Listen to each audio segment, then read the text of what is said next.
الشيطان الرجيم بسم الله الرحمن الرحيم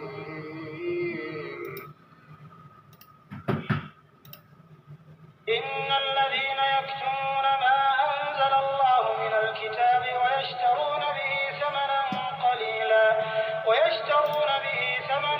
قليلا أولئك ما يأكلون في بطونهم إلا النار ولا يكلمهم الله يوم القيامة ولا يزكيهم ولهم عذاب أليم. جو لوگ خدا کی کتاب سے ان آیتوں اور ہدایتوں کو جو اس نے نازل فرمائی ہے چھپاتے اور ان کے بدلے تھوڑی سی قیمت یعنی دنیاوی منفعت حاصل کرتے ہیں، وہ اپنے پیٹوں میں محض آگ بھرتے ہیں. ایسے لوگوں سے خدا قیامت کے دن نہ کلام کرے گا اور نہ ان کو گناہوں سے پاک کرے گا، اور ان کے لیے دکھ دینے والا عذاب ہے. أولئك الذين اشتروا الضلالة بالهدى والعذاب بالمغفرة فما أصبرهم على النار. یہ وہ لوگ ہیں جنہوں نے ہدایت چھوڑ کر گمراہی اور بخشش چھوڑ کر عذاب خریدا. یہ آتش جہنم کی کیسی برداشت کرنے والے ہیں. ذلك بأن الله نزل الكتاب بالحق وإن الذين اختلفوا في الكتاب لفي شقاق بعيد.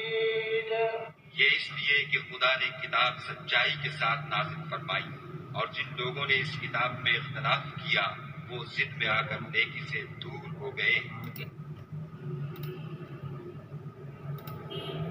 Indeed, they who conceal what Allah has sent down of the book and exchange it for a small price, those consume not into their bellies except the fire. And Allah will not speak to them on the day of resurrection, nor will He purify them, and they will have a painful punishment. Those are the ones who have exchanged guidance for error and forgiveness for punishment. How patient they are in pursuit of the fire. That is deserved by them because Allah has sent down the book in truth. And indeed, those who differ over the book are in extreme dissension. Righteousness is not that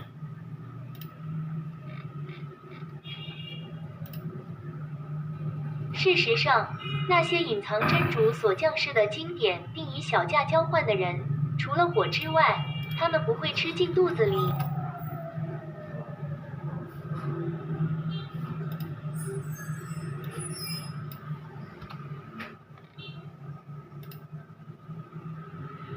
事实上，那些隐藏真主所降世的经典并以小价交换的人，除了火之外，他们不会吃进肚子里。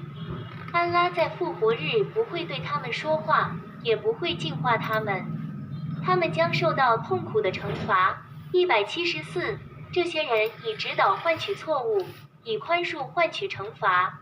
他们在追寻火焰的过程中是多么有耐心啊！175，这是他们应得的，因为安拉确实降世了经典。事实上，那些对这本书持不同意见的人存在着极端的分歧。2:176，诺贝尔古兰经。اعوذ باللہ من الشیطان الرجیم بسم اللہ الرحمن الرحیم. یہ علماء کرام سے درخواست ہے، پاکستان کا حال دیکھیں، کتنی غربت ہے، کتنی لوگوں کو تکلیفیں ہیں، اور لوگ اللہ سے جڑ جائیں گے تو ان کا کیا چلا جائے گا. قیامت والے دن وہ کیسے اللہ کو جواب دیں گے کہ ہم نے تیری ہدایت کی کتاب کو چھپا لیا، آگے بتایا نہیں. تو لہٰذا یہ ساری خرابی کی جو وجہ ہے وہ یہ ہے کہ دین اسلام سے دوری ہے. ہر کوئی پڑھنا سمجھنا نہیں چاہتا، وہ دوسروں کے بھروسے بیٹھا ہوا ہے، دوسرا اس کو بتاتا ہی نہیں ہے. تو لہٰذا ہمارا مسئلہ یہ ہے کہ ہم حالات کو دیکھ کے چلتے ہیں. حالات اللہ چلا رہے ہوتے ہیں، کسی کو اوپر کرتے ہیں تو وہ چوڑا ہو جاتا ہے، کسی کو نیچے کرتے ہیں وہ بلی بن جاتا ہے. پیسے والے کو دیکھ کے بلی بن جاتا ہے، اور جب ہے وہ غریب کو دیکھ کے وہ شیر بن جاتا ہے. تو اسی لیے اللہ نے قرآن اتارا کہ یہ اللہ کے حکم ہے، حالات پہ نہیں چلنا ہے. حالات اللہ اوپر نیچے کرتا رہتا ہے، جیسے موسم بدلی ہوتے رہتے ہیں اس طرح سے. اب آپ آم کا سیزن چلا گیا، اب آپ وہ آم کھائیں گے آپ کو ٹیسٹ نہیں آئے گا. اس کا مطلب یہ کہ اللہ کے حکموں میں ہی صحیح زندگی ہے۔ اللہ کہہ رہا ہے کہو میرا جینا مرنا نماز قربانی اللہ کے لیے، تو قربانی دکھاوے کی ہو گئی، نماز وہ بھی دکھاوے کی، باقی جینا مرنا یہ باقی کے اعمال ہم اللہ کے لیے کر رہے ہیں، اللہ کے لیے کر رہے ہیں، تو اس میں اکڑنے کی کون سی بات ہے؟ یہ کیا پتہ اللہ یہ قبول کرے نہ کرے۔ تو علم ایمان اخلاص کے ساتھ جینا ہے، حق بات سمجھ کے جینا ہے، حق بات سمجھ آگے بتا کے چلنا ہے تاکہ لوگ بھی احتیاط کریں اور انسان خود بھی احتیاط کرے۔ اب اللہ کے رسول کو آیتیں اتار دیتے، بولے جی میں بس یہ میں نے باقی چھپا لی ہیں اور یہ میں جو بتا رہا ہوں یہ سنو، میں میری طرف سے یہ نصیحت ہے، یہ حدیث کی کتابیں ہیں اس پہ چلو، تو یہ تو غلط ہو جاتا نا۔ اللہ کے رسول کو فرمایا کہ جیسا آپ کو بتایا ایسا آگے مسلمانوں کو بتا دیجیے۔ تو آپ آگے وہ کام کر رہے ہیں کہ اللہ کے رسول خاتم النبیین ہیں، ہم وہ امت محمدی ہیں، آخری امت ہے، ہم نے یہ کام کرنا ہے، تو یہ کام میں خرابی تو شیطان کروا رہا ہے ہمارے سے، تو اسی لیے سب گٹر اوبر ہے، بجلی نہیں ہے، پانی نہیں ہے، 15-20 سال کے لڑکے موبائل پرس کے لیے روڈ پہ کیا کیا کرتے ہیں سب کو پتہ ہے۔ تو لہٰذا اللہ کی طرف رجوع کریں، شیطان کے چالوں سے بچیں، اور اللہ کہہ رہے ہیں جو پاک دل لے کے آیا وہ بچ جائے گا۔ آیت ساتھ میں کاپی پیسٹ کر کے لگا دوں گا، تو اپنی طرف سے چھوٹی سی کوشش کر رہے ہیں۔ میں کوئی عالم مفتی نہیں ہوں، میرے کو کوئی 30-40 سال نہیں ہو گئے۔ اللہ کہہ رہے ہیں تم بھی تو ایسے تھے، پہلے کچھ نہیں جانتے تھے، تو اللہ نے بہت فیلڈ میں کام میں سکھایا، اور یہ اللہ کی بڑائی ہے، ہماری کیا بڑائی ہے؟ اگر ہم کو اللہ توفیق نہیں دے تو ہم ایک آیت نہیں پڑھ سکتے اور ایک آیت دوسرے کو نہیں بتا سکتے۔ پورا قرآن، پوری زندگی، پوری جنت، پوری دوزخ، پوری دنیا ایسے ہے، خالی میرا گھر، میری فیملی، میری پارٹی، میری جماعت ایسے نہیں ہے۔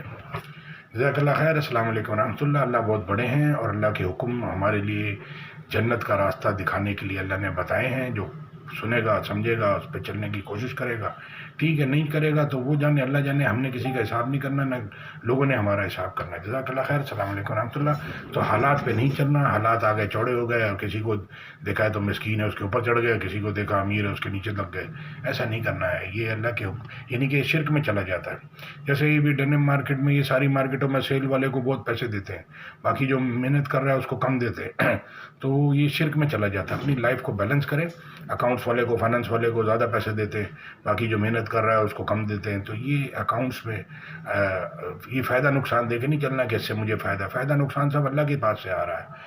شہد کی مکھی کو حکم دیا جاؤ میرے بندوں کے لیے شہد بناؤ، اس کام میں لگ گئی، تو ہر انسان کو کام میں لگا دیا، تو یہ اس کا اجر اللہ دے گا، لوگ کیا دیں گے؟ جزاک اللہ خیر۔ السلام علیکم ورحمۃ اللہ۔